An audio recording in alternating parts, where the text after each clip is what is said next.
أعوذ بالله من الشيطان الرجيم. بسم الله الرحمن الرحيم.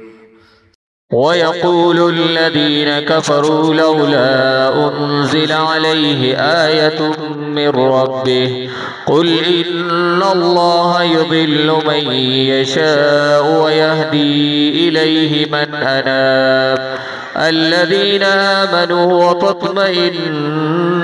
قلوبهم بذكر الله ألا بذكر الله تطمئن القلوب الذين آمنوا وعملوا الصالحات طوبى لهم وحسن مآب كذلك أرسلناك في أمة قد خلت من قبلها أمم لتتلو عليهم الذي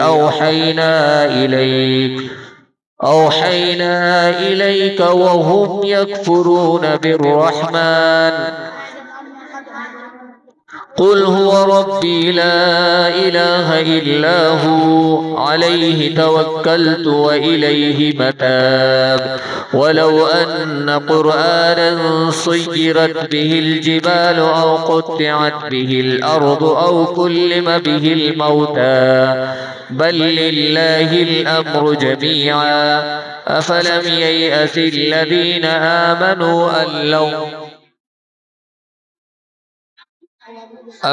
ييأس الذين آمنوا أن لو يشاء الله لهدى الناس جميعا ولا يزال الذين كفروا تصيبهم بما صنعوا قارعة أو تحل قريبا من دارهم حتى يأتي وعد الله إن الله لا يخلف الميعاد ولقد استهزئ برسل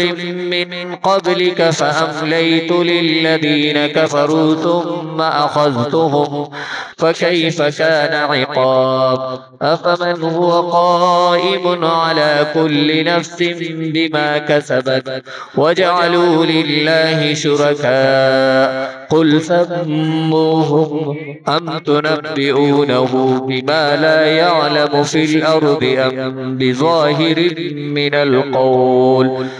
بل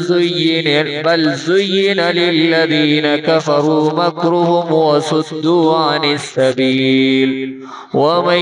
يضلل الله فما له من هاد. صدق الله العظيم. والسلام عليكم ورحمة الله وبركاته.